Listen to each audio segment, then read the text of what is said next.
I'm AJ Bianco, host of Reflect Ed, a part of the Education Podcast Network. Just like the show you're listening to now, shows on the network are individually owned and opinions expressed may not reflect others. Find other interesting education podcasts at edupodcastnetwork.com.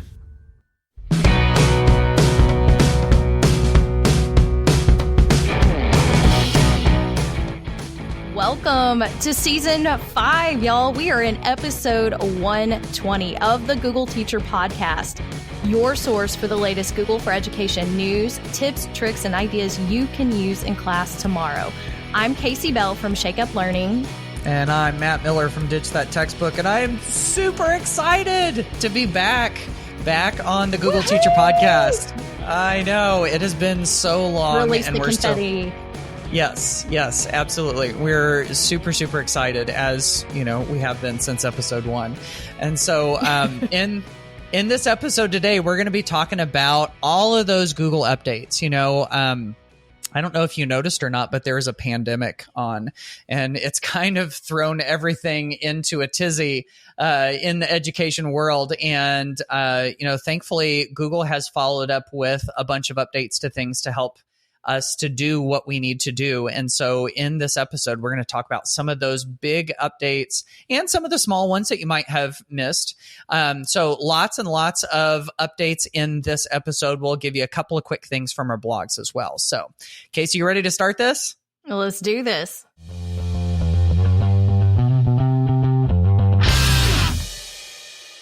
Welcome to the Google Update Roundup. Y'all, you know, when we take the summer off, there are so many updates that happen, and we got to catch everybody up with what's been going on with Google.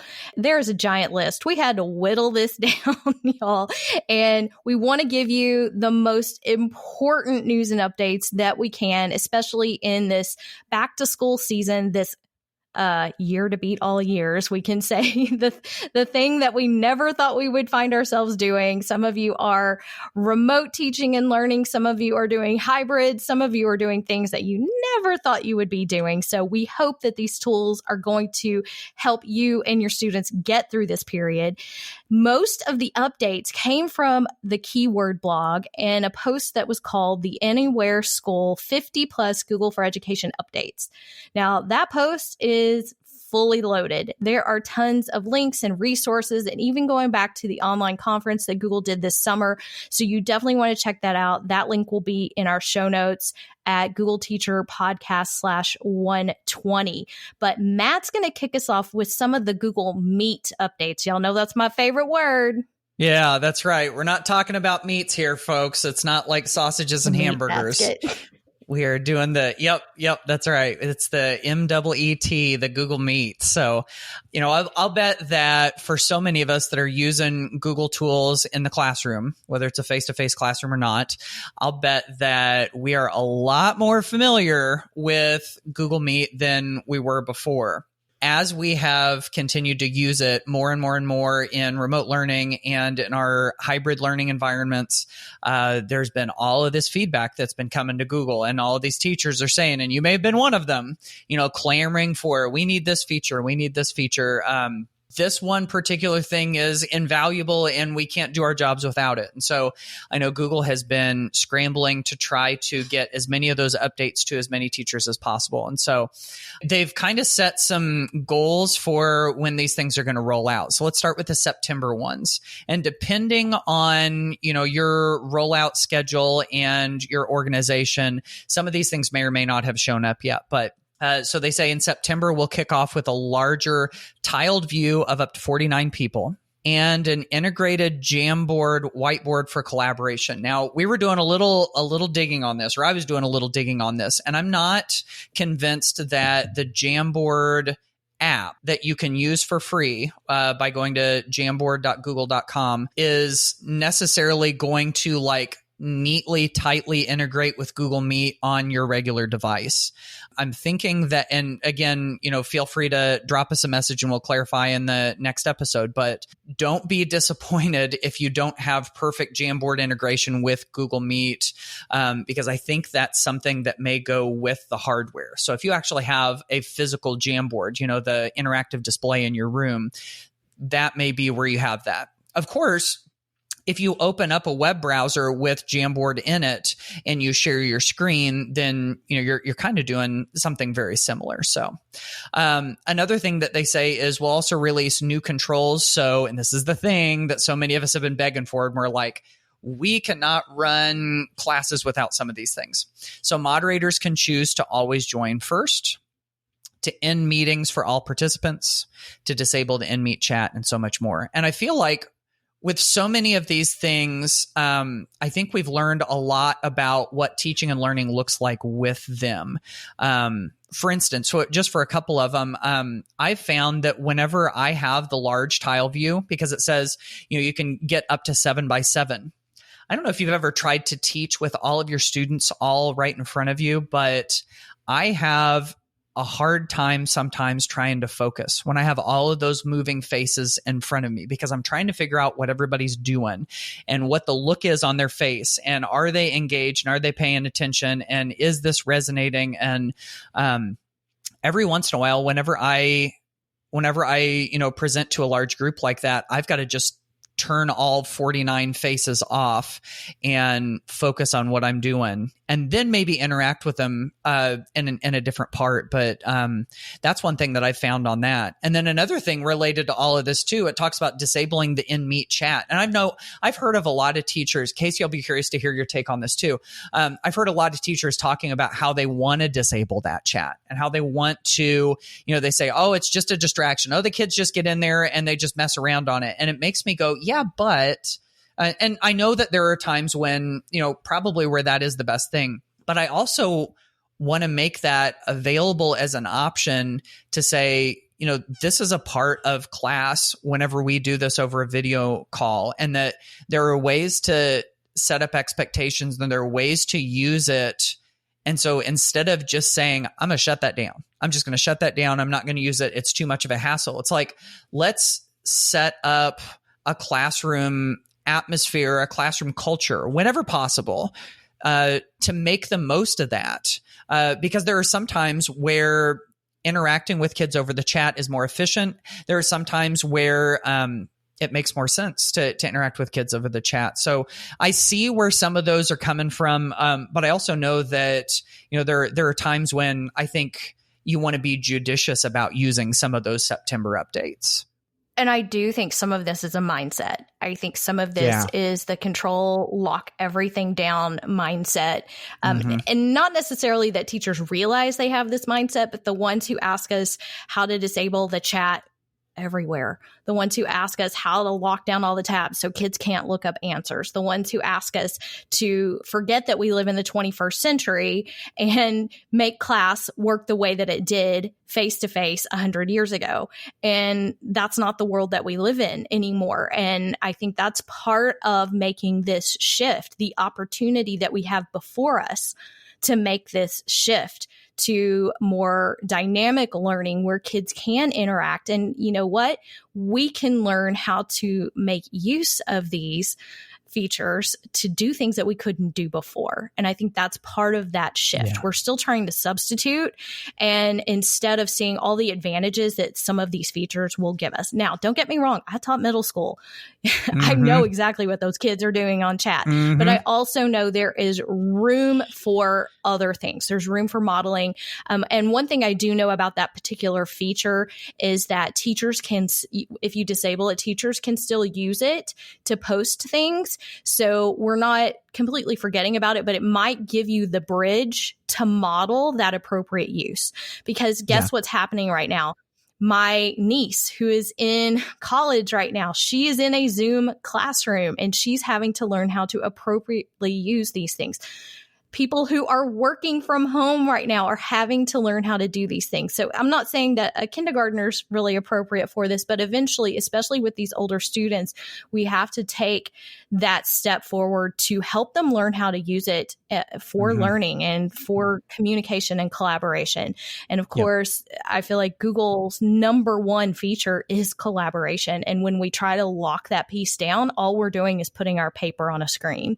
And I just got on a huge soapbox that I didn't intend to. I told Matt I wasn't going to have any reactions, and then I didn't know where he was going.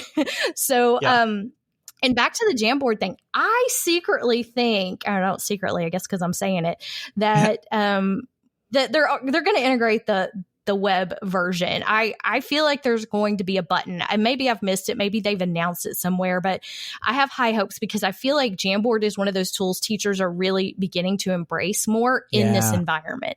And I feel like it will be a great integration in that space. So yeah, Google Meet getting some much needed updates. And I think there's a few more still yet to talk about.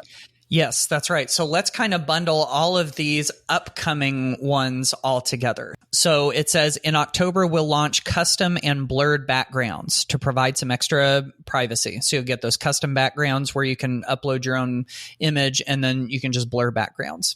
It says breakout rooms and attendance tracking will be launching for all Google Enterprise for Education customers. So if you just gasped, if you just went, oh, breakout rooms. If you don't have Enterprise for Education, then you may not be getting that. Yeah, exactly. That's the premium feature that your school has to opt in for more money. So yeah. This is a big misconception sometimes. People will go, "Oh, Google Meet's getting breakout rooms." Yeah, but this is like the premium version. You know how there's freemium stuff, there's stuff that's free and stuff that's premium. This is the premium one. So just, be prepared for that. Let's get these other ones knocked out and then let's talk about them.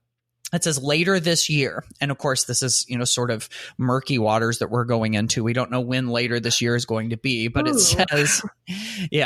says, we're rolling out hand raising for all customers. That's everybody. And Q&A and polling for G Suite Enterprise for Education. So Q&A and polling are coming for the premium versions. And it says, plus we'll launch a new temporary recordings feature, which will be available to all education customers for free. Premium recordings will still be part of G Suite Enterprise for Education. So at least, if you've been one of those schools that has opted into the premium enterprise features, because remember, those were made available during, pandemic era teaching. Whenever all of the remote learning started happening, Google made Enterprise for Education available through the end of September. That deadline is still in place. And so a lot of those enterprise features that some schools are using in a big way, those are only going to be available through September, but it sounds like, Google's going to make a temporary recordings feature available, which to me sounds like, and I'm honestly, I haven't researched this beyond the scope of this article, but it sounds to me like it's something where you can make a recording and then you can download it, so that, you have that recording and then you could go stick it in your Drive. You could go stick it in YouTube or whatever. So lots of things here. I think it's a link. I think it's a special link. The temporary. Yeah, I know I read that somewhere else, but the temporary thing I'm pretty sure is going to be like they give you a link and it kind of like self-destructs after a certain amount of time. So gotcha. I think I may be remembering that wrong and I'm not going to look it up. So y'all are just going to have to deal with it. But I think that's it. Yeah. And if you remember, I don't know couple of years ago, I guess when Enterprise was introduced, I was pretty bummed out because I had a feeling this was coming.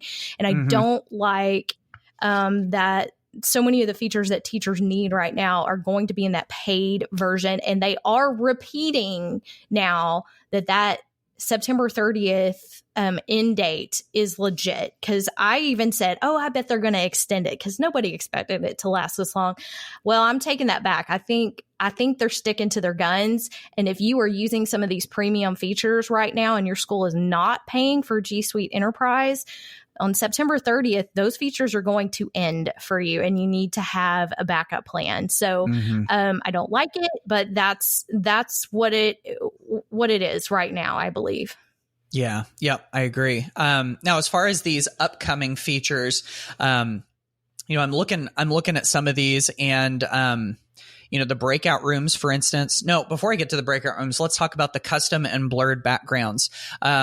I have noticed so much conversation, and there's arguments to be made on every side of this, but I've seen so much conversation about the camera. when it comes to video calls. Whenever you're on a whole group video call, you've got kids who won't turn on their cameras, or that, maybe turn on their camera and they point it at the ceiling, or, something like that. And the teachers, some of them will say, hey, it's accountability so that I know that they're there, yada, yada, yada. But one of the things that I think I've finally come to when it comes to all of this is that whenever we do a video call with kids from their home, it's almost like we're inviting ourselves into this private, sacred space that they have, which is their home. And having a background where you never know exactly what's going to happen, or having to show some of that personal space to the entire class, it can be kind of a private thing. And so the reason I bring this up now is that if you do have the custom backgrounds and the blurred backgrounds, I think that helps. That does, if you can't get to a place where, it's like a private space for you to do synchronous learning, then at least the custom backgrounds and the blurred backgrounds kind of help. So, I think that's a step in the right direction anyway, when it comes to that. Yeah. And as far as all the other ones go, I've seen with Breakout Rooms, I've seen, what are they, like add-ons or extensions or something floating around about doing Breakout Rooms, but I've kind of seen hit and miss responses about that. Hopefully that's one of those, I don't know. It would be really nice to see that, especially since, Zoom is a big competitor to Google Meet, obviously, and Breakout Rooms are a big part of Zoom. It would be really nice to see that come to G Suite, but, yeah, I guess you can't get everything that you asked for. Not in one fail swoop, at least. No. But they've added so much since this all started. They really did scramble to update Meet and Classroom to address, I think, a lot of the needs that we've had with all of the school closures and the remote learning situation. So I'm going to shift gears and start talking about classroom updates. So I have to say, I feel like we didn't get a whole lot. Like when you hear these are kind of minor updates, but I think I'm happy about that. It couldn't be at all, because it would mean I would have to update every resource I've ever created. But because teachers are just now getting comfortable, and it's always been a problem that Google rolls out these updates in September when so many schools have already started, and then suddenly everything changes. So I feel like we've had a slow roll of updates with Classroom, and I'm okay with that. But here's what they introduced. There is a new to-do widget on the classes page that will help students see what's coming up. So students will now be able to see, when they go to their main menu, a to-do widget, and they'll see for every class what's missing and what's been graded, and in one location. So that is a little bit of a minor update, but it can be very useful, especially for our older students. The other thing that I just created a video on is super simple. You can now invite students to your Google Class with a link. You don't have to give them the code and then give them the directions or go in and type all their email addresses. You can just give them a link. They click on the link and they can join. So I was really excited because that's so much easier. And I think it's going to be easier on a lot of us who do this with PD and have to invite people outside of our domains into this. Mm-hmm. So it's super easy to do. If you haven't checked this out, when you go to your main page, classroom.google.com, and you have your little cards for each of your classes, you'll see the 3 dots. Under the 3 dots, invite link. If you don't see that link, you need to go into your settings and make sure it's enabled. So it is a setting inside your class. So if you don't see it, don't say, Casey, it's not there. Go into your settings and make sure it's been enabled. The other things that they've added, which a lot of you may need this, so I don't mean to say it's not a big deal, but they're going to make Classroom available in 10 more languages. So it's now going to be available in a total of 54 different languages. Think that's pretty impressive, right, Mr. Spanish? Yeah, CC. Es la verdad. Yeah. And then the other things have to do with enterprise. Some of you may have it, so I still want to hit on these just in case. One thing that a lot of teachers have been asking questions about are originality reports. which is great. As an English teacher, I would have loved to have had this feature with my students, being able to see if what they wrote was original work or did they plagiarize anything. And that's fantastic. But previously, you could only do 3 originality reports for free, which that pretty much sinks any teacher. I don't know about you, but I had about 150 kids every year. So it really wouldn't even be worth the effort for just 3 of my students. They've upped that to 5. I don't know if that's a big deal. It doesn't seem like it to me, but they went from 3 to 5. If you have G Suite Enterprise, you'll be able to do more and see matches for potential plagiarism, not just against web pages, but between student submissions. So if, the little sister submitted something the big sister did last year, hopefully it's going to catch that. I love that. I want everybody to have that.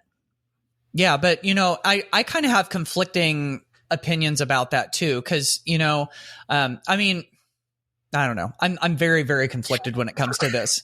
Cause see, I'm one of those people that believes that, it's nice to have things available for free, but if something is really worth having, maybe it's worth it to invest in it.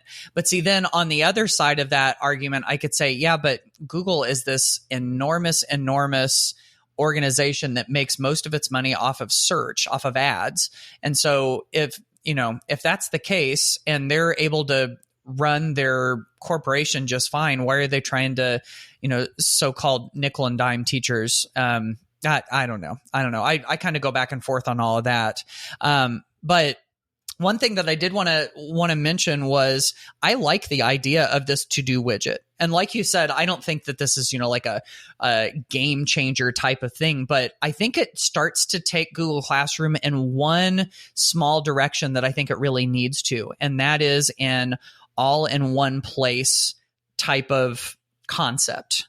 Because it's so easy to get your Google classes or your classes in Google Classroom as sort of like silos. Now, your calendar goes in the right direction, I think, when it comes to that, because everything kind of gets pulled together in the calendar, and that's good. If you have the mobile app, then you can get push notifications from all of your classes, which again makes it a little more of an all-in-one place. But I feel like that's one thing that some of the learning management systems have on Google Classroom, and I think that's one step in.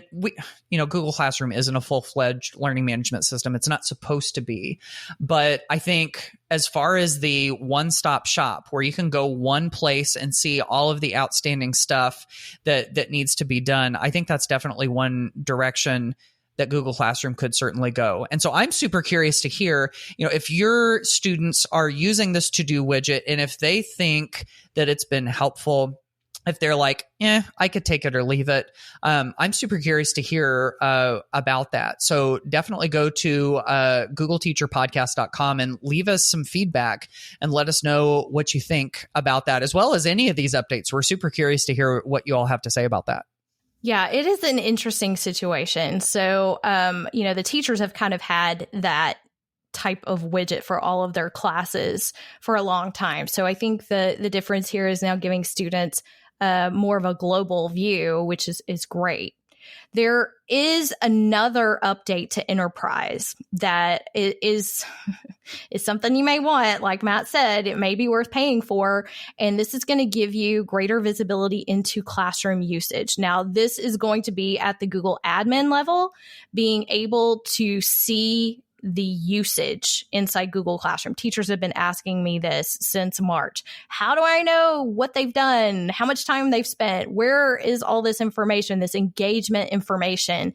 And so they'll be able to see active classes, measure feature adoption, monitor teacher and student engagement. I don't know how they measure that. Honestly, I'm still kind of wondering how that could be measured, but I like that they're at least trying. So that will be an enterprise feature. And additionally, they've had some syncing with gradebooks for a while, and now they're making it easier to sync your grades and push your student information system starting with Infinite Campus. So if you're using Infinite Campus, this applies to you. This is really kind of specialized, but they're working to make it more seamless. And Matt, honestly, I think they are trying to turn this into an LMS now. I don't think it started out that, but I think with the features that they've been adding and really, frankly, the demand that has been put upon this system, that we are headed into making it more of a robust learning management system.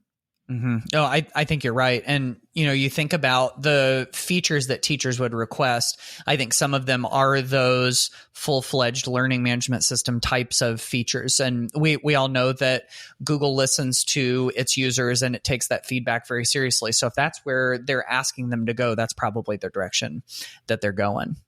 So there you have it. Lots of Meet updates, lots of classroom updates. We can start to see these products sort of shifting in front of our eyes to become what many of us have been hoping for. Even if we're not getting all of the features as fast or as completely as we would have liked, we can definitely see some of those changes. And so if you want to check up on any of those or read more about them, you can, of course, go to our show notes at googleteacherpodcast.com/120.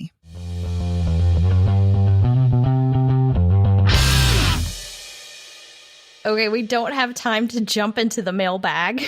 We haven't jumped into a mailbag in so long, so y'all are going to have to wait until the next episode. But we are social distancing, though, Casey. Social distancing from the mailbag.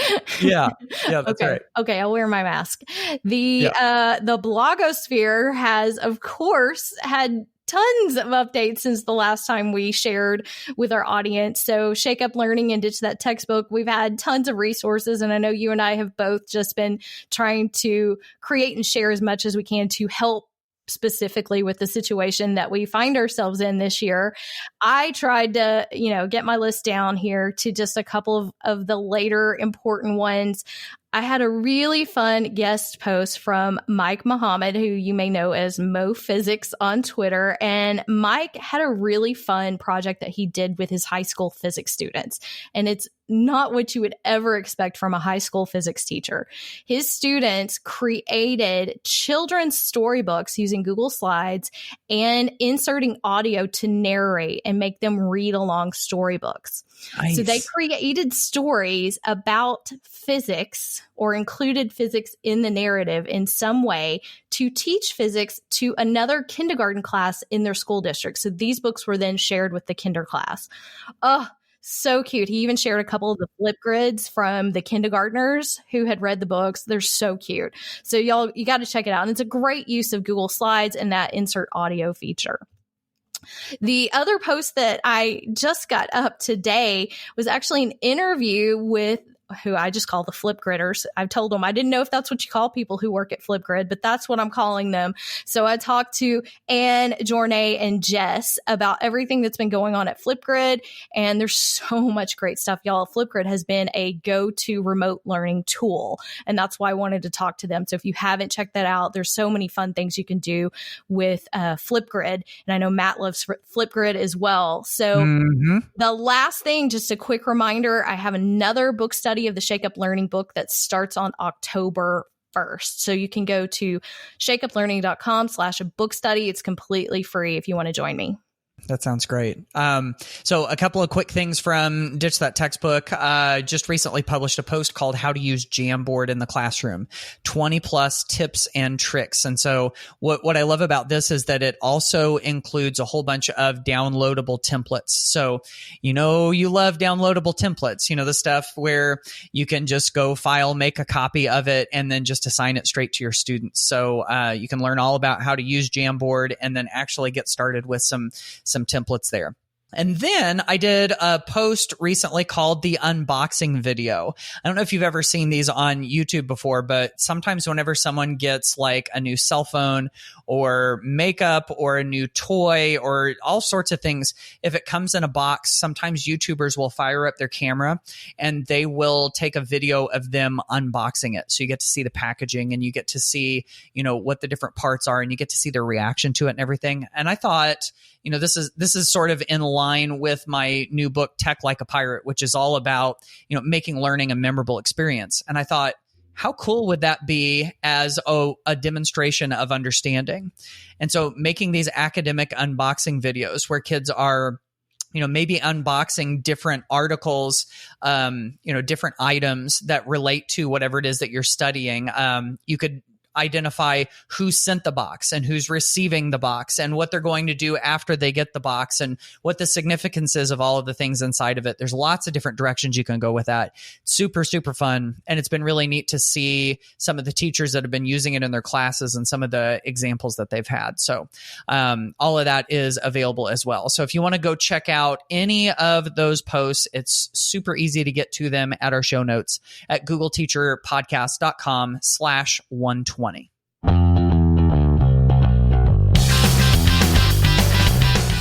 Season 5 has started. Episode 120 is complete. We did want to make a quick announcement about the podcast. Casey and I have decided that in this season, we're going to dial it back just a little bit. We're going to go back to publishing podcasts every other week instead of every week. And I want to give a huge shout out to Tammy Morris. She messaged me on Twitter and said that she had binged every single episode of the Google Teacher podcast, and she started in May. So forget Netflix, y'all. We still got 119 episodes you can go back to. There is plenty to keep you busy. Thank you so much for listening, and we will see you on the next episode of the Google Teacher podcast. Bye, y'all.